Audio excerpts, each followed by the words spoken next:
Welcome to the Impact Maker's Journey from Passion to Profits, the podcast showcasing heart-centered coaches, experts, and energy healers who are on a mission to change lives and create meaningful success doing what they love. I'm your host, Wendy Vaughn, business success coach and founder of Impact Maker Coaching. And I've got to be honest, the path from passion to profits is rarely easy, but it's always filled with growth, clarity, and surprising rewards. Now, each week I sit down with inspiring impact makers who have turned their knowledge and wisdom into thriving businesses that are making a meaningful difference for others. I will explore their personal and professional journeys, how they found their calling, and how they continue to stay aligned with their passion along the way. So if you're here to expand your vision about what's possible for yourself, you're in the right place. So join me as we discover the positive ripple effects created by today's guest.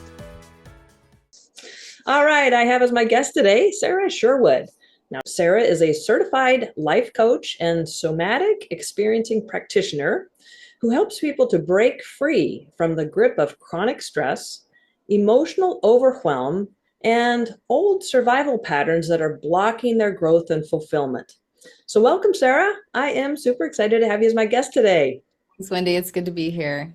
Yeah, and I am really looking forward to just discovering more about your journey as an entrepreneur, because every entrepreneur's journey is unique. It's, we all have our own paths that we're running on and different situations. So, and typically there are a lot of opportunities for personal growth within that business journey. Do you agree? Absolutely.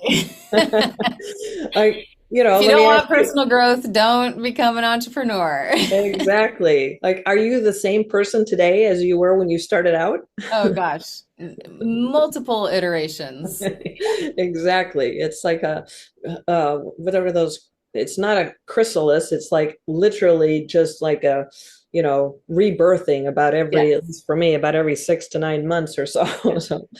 But business development and personal development, they pretty much go hand in hand. Sure. But the journey from passion to profits is definitely not easy. But, the thing that's the same for all of us is that vision of making a meaningful difference for others. And that's what fuels our passion, right? Absolutely. So I'd love to hear a little bit about your journey. So curiously, how long have you been a somatic practitioner? I've been a somatic practitioner for about 17 years now. Nice. And a coach for almost 20. Wow. Yeah, that's impressive. And I was working for myself before all of that. I was a massage therapist for many years, working, as a very small enterprise, just a little self-employed solo entrepreneur. But yeah, I started on my entrepreneurial journey in my mid-20s. I made a short list of what I didn't want to do for work. I was like, what do I want to do? And I was like, it felt too big. So I was like, I know, I'll just write what I don't want. And then I quickly was like, oops, because it was, sitting in a cubicle all day, looking at a computer all day, not interacting with people, and so I was like, So that's what sparked me on looking like, what are the other things that are alternative paths to that? And so it's interesting because I have natural leadership, entrepreneurial gifts and skills, but I wasn't someone that was like, I'm going to work for myself.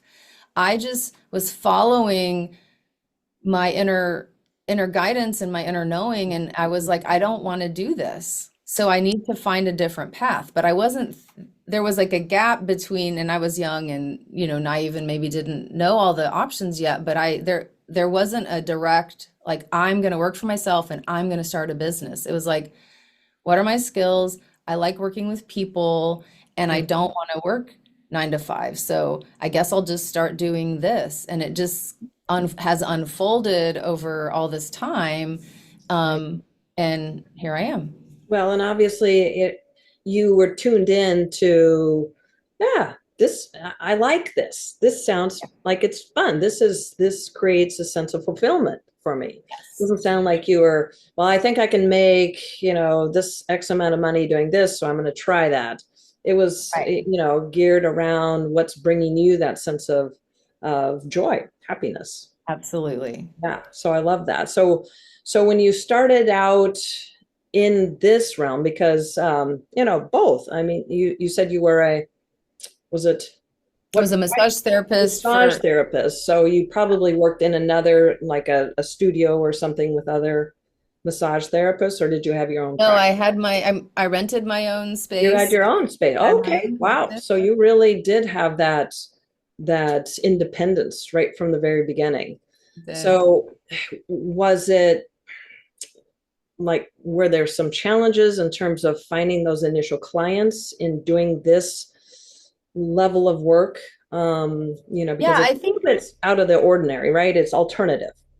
what I did was I kept a part-time job for about a year while I built up my clientele, and then about a year or two into just doing massage, I felt I love it, and I felt like I wanted some more intellectual stimulation and some more just a different kind of people interaction. And this was a really long time ago. So I didn't know a single coach. I had not met anyone who was a Well, coach. yeah, it And was just beginning. yeah. It was And very, very new so industry. I read about it in a magazine on an airplane. And I thought, this is a job? Because this is what I do all day long with my friends and my clients and everyone around me. So I started looking into it. Yeah. And so for a long time, I did both massage and coaching, and then I have, a while ago stopped doing the massage. So I think I just was what I noticed. People have asked me it was very word of mouth back then. I didn't even have a website. There wasn't social. I mean, I think there Well, when was you like do good MySpace. work, and Yeah, people talk, that's what they I tell say. I others, always it's like, oh people my gosh, talk. you got to get a hold of Sarah. She's amazing. And, Exactly. one leads to And another. So, and I found that when I was just out and about talking with people, I was naturally networking because I really believed in what I was doing. I knew it helped people, and I loved it. And people were like, "What do you do?" And I'm like, "Well, let me tell you." So I think I was fortunate to get started in a time where it wasn't as complicated as it can feel now. And then I've learned as I've grown, because I think just growing into a working understanding of like online digital marketing and business stuff and all right. that, there's a learning curve to that. So Oh yeah, that definitely. that's taken some extra time and investigation and learning and mentorship and all that kind of stuff, which I love. So I would say that's less natural for me than what I'm gifted here to do. Right.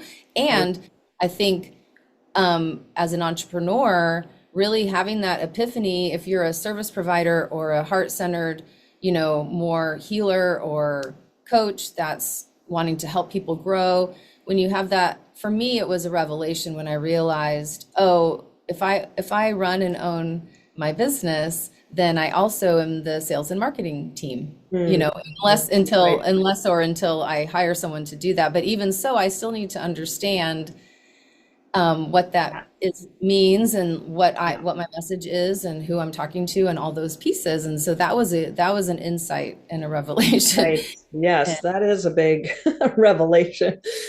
And that's a very polite way of saying it. Usually it's like, oh my God, I've got all these invested in, learning all these certifications, modalities, and, this is my passion. And now we got to learn how to do this, right. So yeah, it is a lot. And, you've handled it in a way that has been, over time. Yes. So it's not like all of a sudden, because you transitioned gradually into, full time with this. A lot of people just jump right into coaching and then it's like, oh my God. But Mhm. you did it more thoughtfully and transitioned while having your part-time work going as well. So yeah, makes a lot of sense. And so I know your specialty is working with people who are really, they're dealing with a lot of anxiety, a lot of stress, overwhelm. So what's going on for these people that has them finally say enough. Is this something's got to change? It's time to ask Yeah. for out, it's beyond me. So can you just talk a little bit about, what this is like for people to be experiencing and what's possible for them instead? Yeah, I think a lot of people start to notice that they are unable to be present. They're constantly distracted and they're looking at their phone and they're scrolling all day, or Mm, um, people start to have health implications. They're not sleeping very well. They're feeling like pain or pressure or tension in their chest. Their yeah, digestion physical. is starting to get, messed up or act up, and they feel emotionally reactive, right? So it's like, and then that can cause some shame or remorse afterwards. So they might be thinking, okay, I'm going to be really peaceful and calm tonight at bedtime with the kids. And then the rage monster comes out again because it's just Right. been building all day. So Mm, a lot of feeling out of control and out of choice around their responses and reactions to everyday stressors.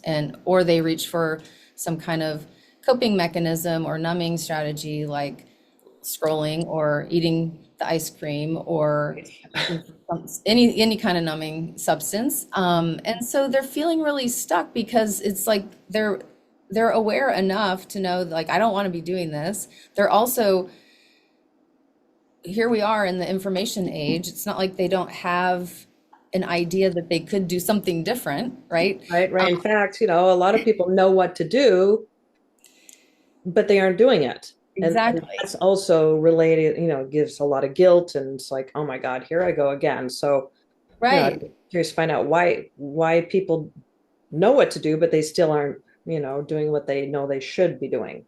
Exactly, exactly. I think so much of it is because our brain is much more complex than just the thinking brain. So we're transitioning in our awareness, I think, collectively out of just mindset focused change because of this reality.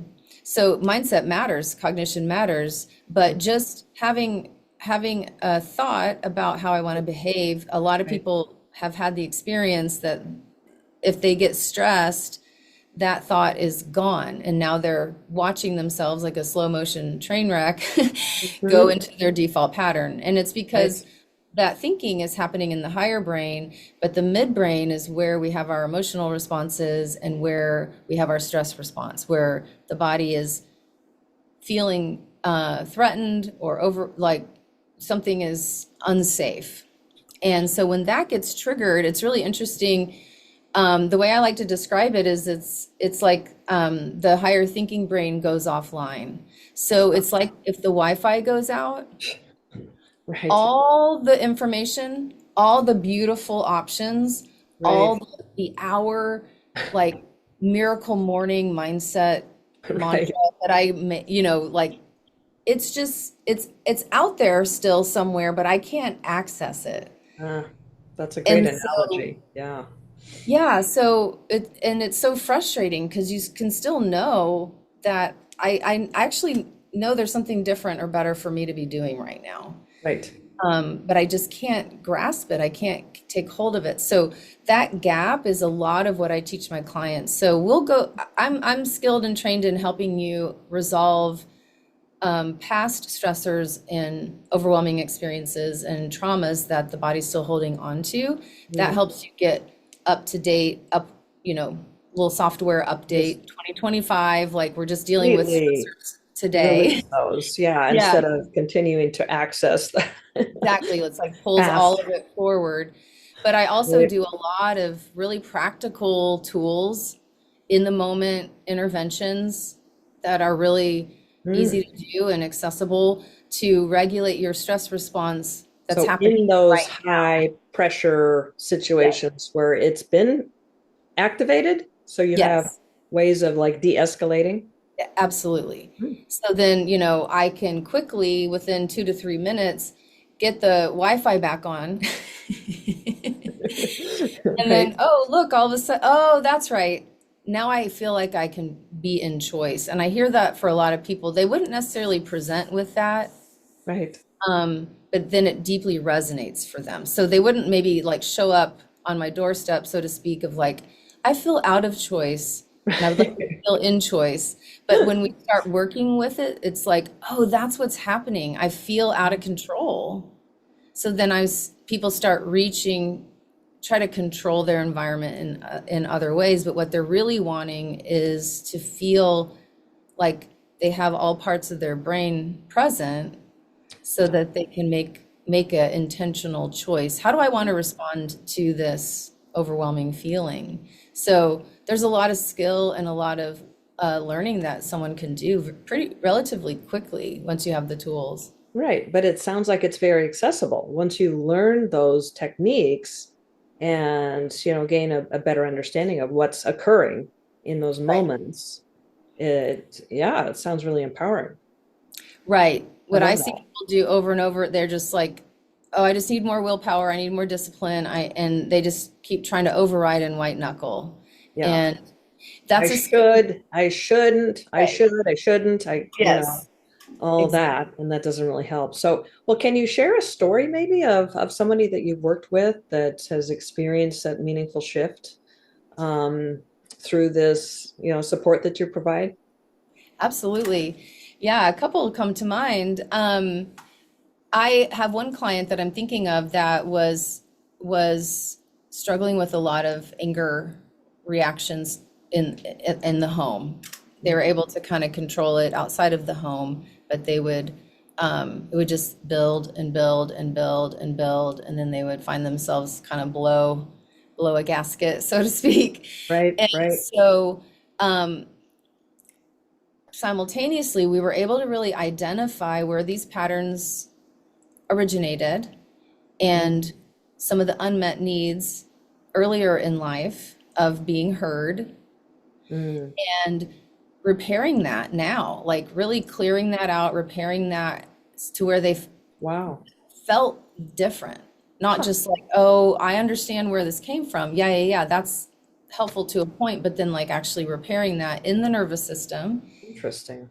And then tools, regulation tools that they began to pay attention what was happening is they were not honoring their needs and putting everyone else's needs above their own.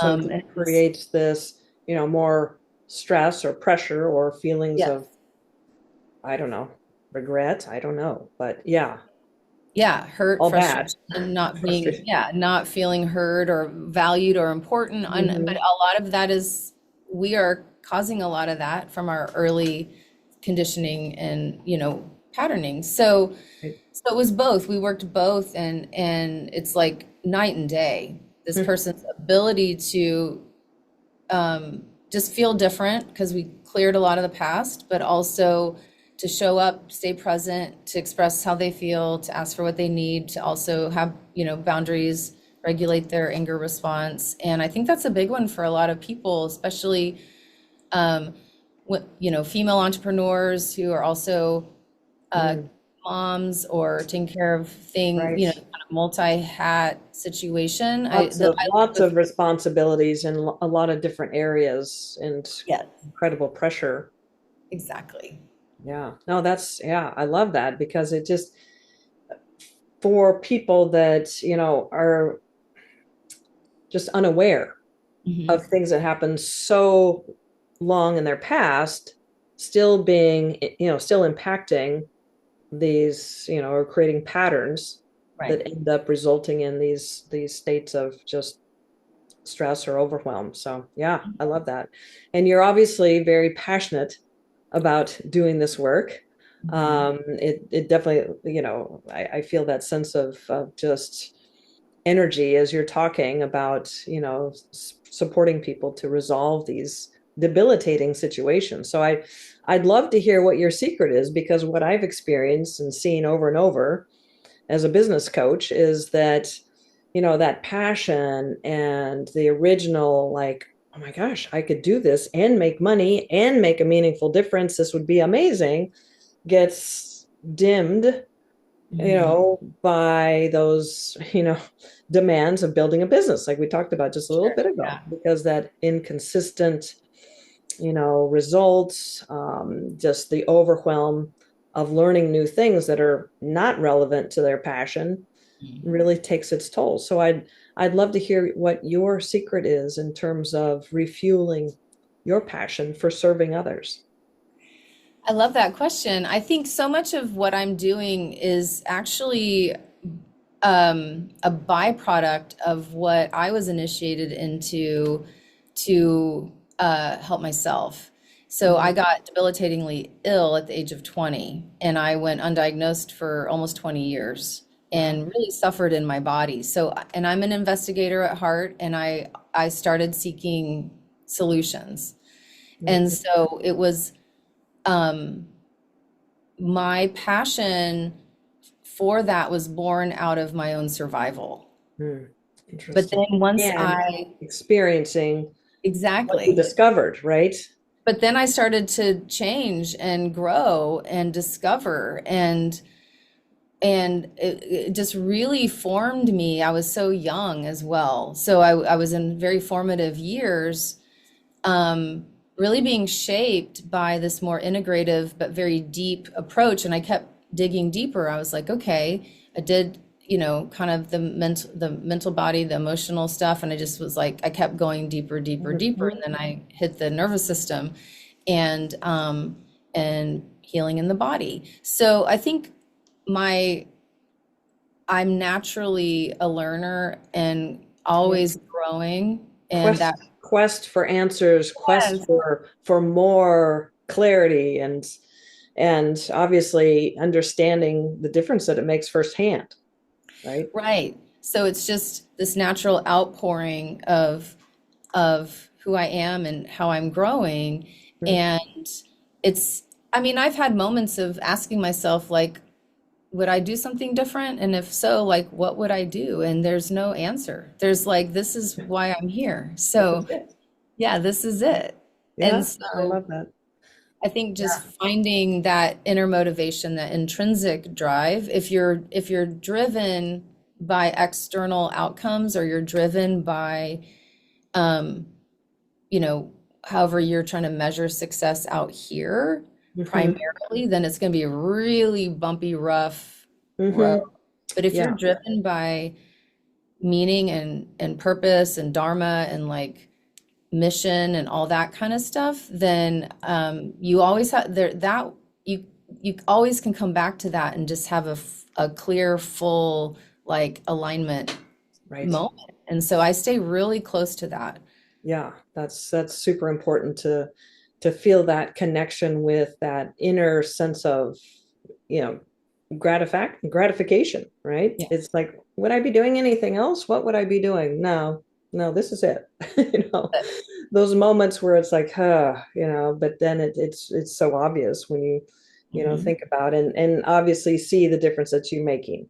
Mhm. That's truly, and I believe that helping people to achieve those new levels of health and peace and happiness, joy, even financial success creates huge ripple effects, right? Absolutely. One of my mentors, Mark Victor Hansen, the co-author for Chicken Soup for the Soul, he and Bob Proctor formed what they call the 3% Club, which was kind of like a mastermind that I was part of early on in my career. In fact, I started entrepreneurialism when I was in my 20s as well, so I resonate with a lot of what you said.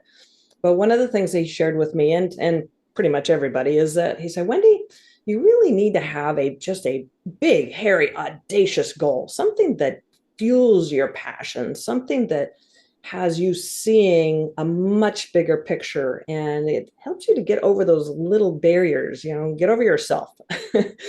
And so ever since then, in each different turn or path that my career has taken, I've had a big, hairy, audacious goal, or a BHAG, as he calls it. Mhm. And as a business coach, uh, my big, audacious goal is to raise consciousness within humanity, which is why I'm passionate about helping coaches and energy workers like yourself to build thriving businesses, because the work that you do and, collectively coaches and healers creates that ripple effect that I believe is what's raising consciousness and making the world truly a better place.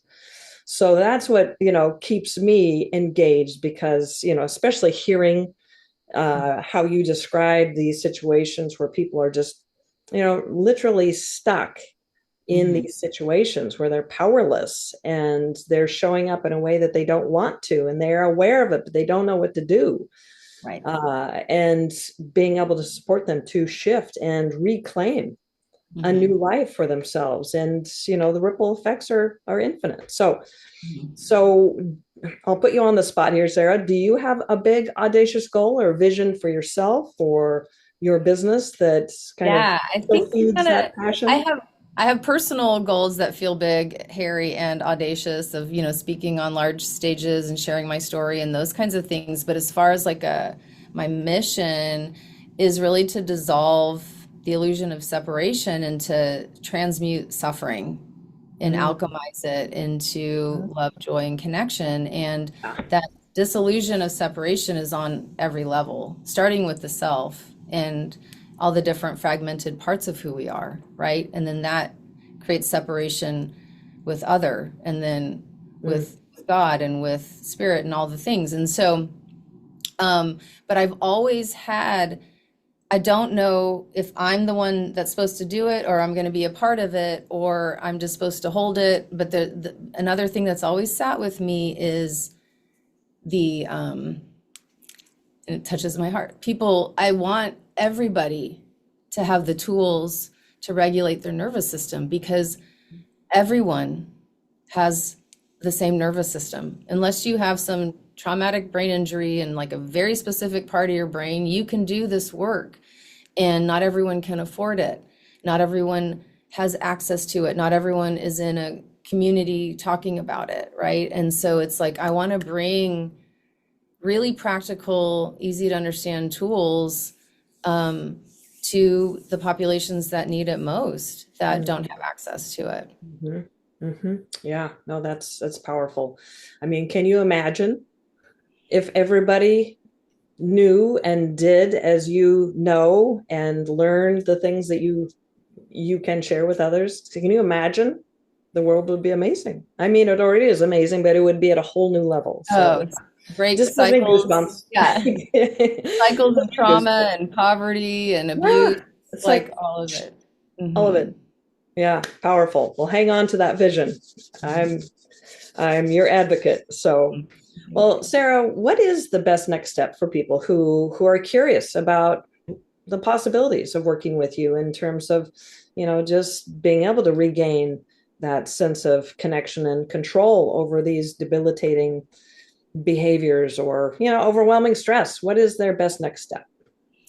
Well, I think depending on where you're at, there's two great options. If you want to just go straight to a conversation with me, I do offer a free discovery call, and you can find that link on my website. But I also have, there'll be another link you can click if you want to get a 3-part video series with an action guide. That is it's simple but effective way to start to learn how to pause in those moments of overwhelm and regulate your response and kind of pivot towards a new and different action. Perfect. And that's available as well. Fantastic. Yeah. So look in the show notes. The links are there.